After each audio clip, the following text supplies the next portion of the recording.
Good morning, everyone. So, today, I don't know what I'm going to talk to you about. I just figured while my coffee's dripping, I haven't had a video out in a couple of days, and I figured I'd update you. So, I'm still up in Mount Shasta, and I'm loving it. I really am. There is so much that I'm uncovering about myself, and this is the environment for it. They're not joking when they said that this is a very spiritual place, but also high energy. So it's like nothing can hide. Doesn't matter how much you try to pack it into a box, things are going to come up. And that's exactly what's happening. So I would say, I don't even know what day of the week we're on. Today's Labor Day, so it's kind of nuts around here. Every place you want to go, there's cars and people. So it is what it is. It's like learning to be with the chaos. It's learning to accept instead of controlling. And that's quite a lesson for me. I'd say also what I've been realizing is how, I'll call it noisy, my life is in some ways, between thoughts and constantly going, constantly want to be doing something productive. And I'm giggling at my friend Charlie, the raven in the background there. But how busy I am just so that I won't sit and feel and be with myself. I started noticing this a couple of days ago. I did a 24-hour fast. And I would say it was insightful because of the fact that there was so many excuses as to why I haven't fasted recently or why it's probably not a good idea, and amongst other things. But if you want, you can go back and watch my video on why I fast. However, I'd say after that fast, I started realizing like all of the ways in which I am wrapped up in, I'll call it distraction, but between my phone and constantly talking to people and just constantly talking, and journaling, which is great resource, but to me, it keeps my analytical mind alive and constantly going. Same thing with like reading oracle cards, for example, and then wanting to evaluate everything that's going on in my life. Why did that just happen? Why is there a raven behind me? And I feel like all of it is noise.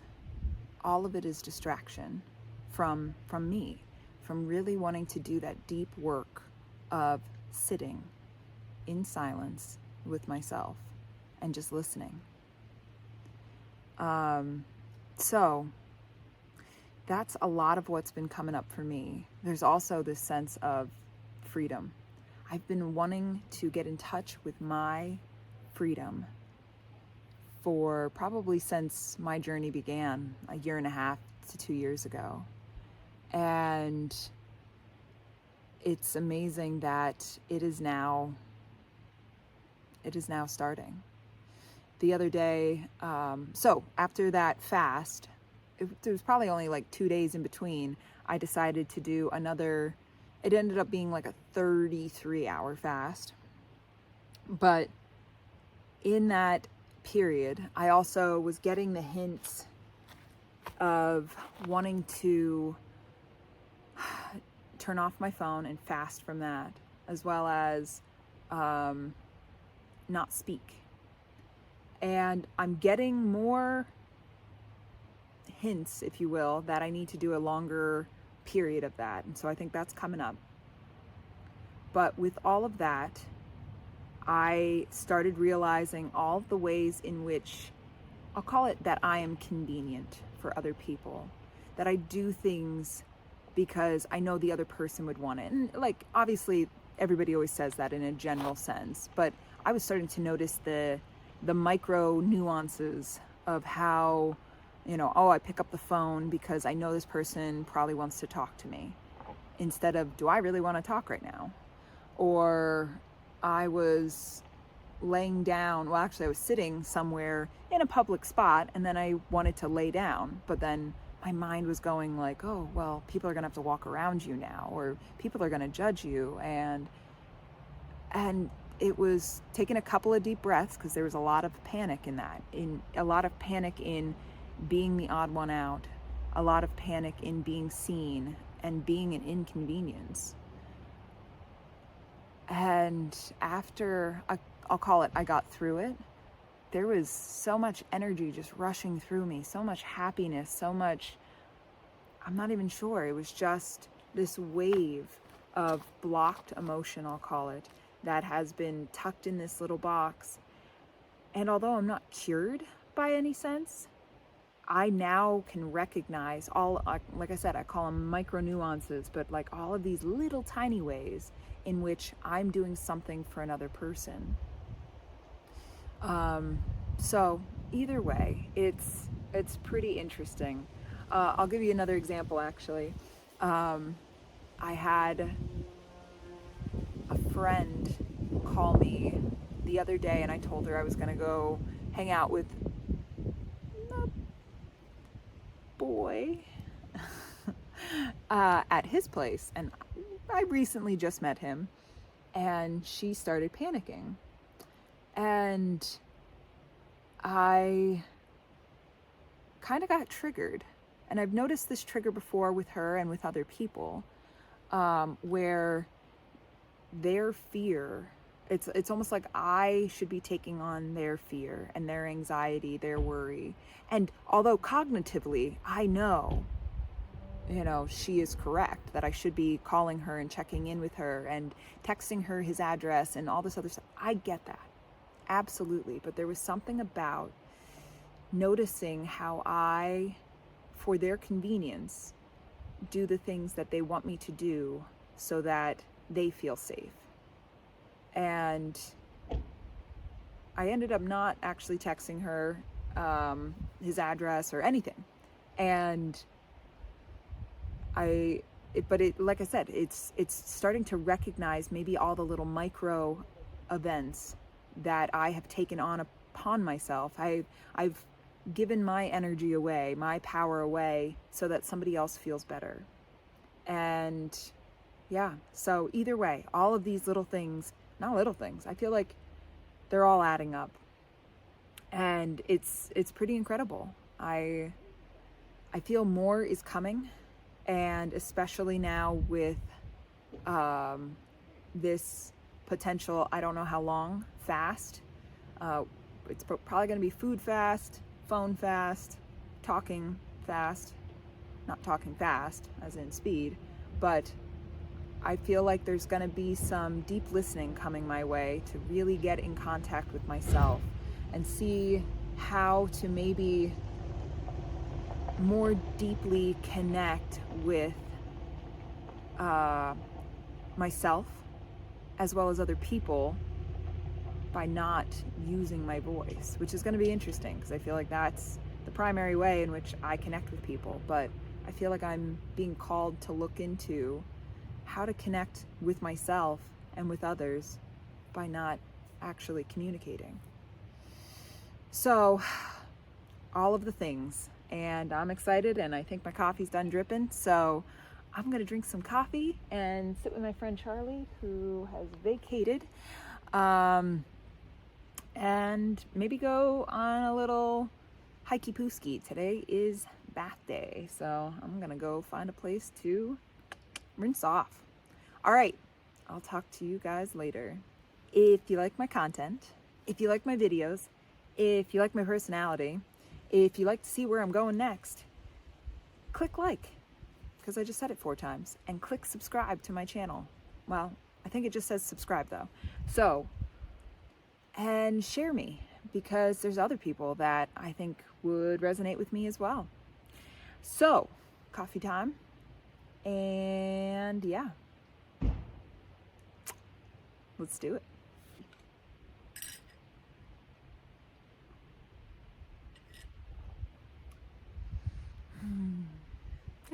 coffee. I forgot that I have a ginger cookie to eat.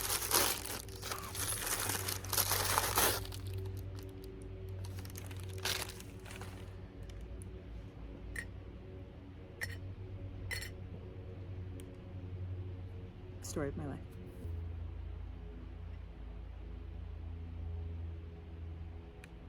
It's perfect too, because it's like 3 or 4 days old now.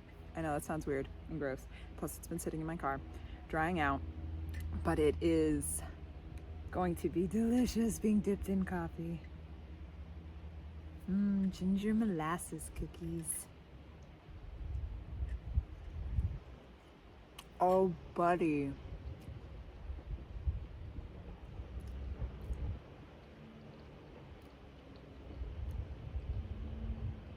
Life is complete now.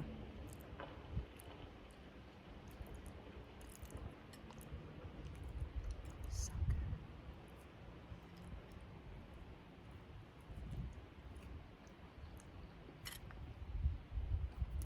That piece is for later. So, funny thing about the date that I went on that I told you about before was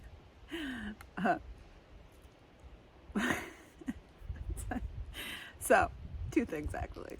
One, during the, I'll call it date, he told me, because I don't do anything with my hair, but I look like this pretty much all the time, and I'm looking super cute in my little romper. And he said, you have the face for NPR. And I was just like, what? I don't think you realize what he said. And he's like, yeah, with your hair, you look all professional and stuff, and you totally have the face for NPR. And I said, did you just say that I had the face for radio? And then he got what he said. And then actually he tried to make it better with, I have the face for PBS, which I was like, what is going on here? So anyway, but the other part of that story is, I'd say we connected based off of mutual attraction. And as I'm going to his place, he went to go see an astrologist, which I guess he sees every once in a while. And so he texts me and he's like, what's your date of birth, time of birth, place of birth? So I give it to him because I knew what he was up to. He was doing a background check, a natal background check, a natal chart background check. And I get to his place and I said, so how'd it go? And he goes, oh, you're totally a free spirit. She can see it in your chart. And he goes, but she said we're brother-sister energy. And it was just kind of like I could feel his womp womp. And it totally was. Oh, we are. But now I have a new best friend who feels like my brother. So it's actually kind of fun. But fun little fact is, like, she could totally tell we were going to have brother-sister energy, which we do. All right, I'm going to finish my coffee.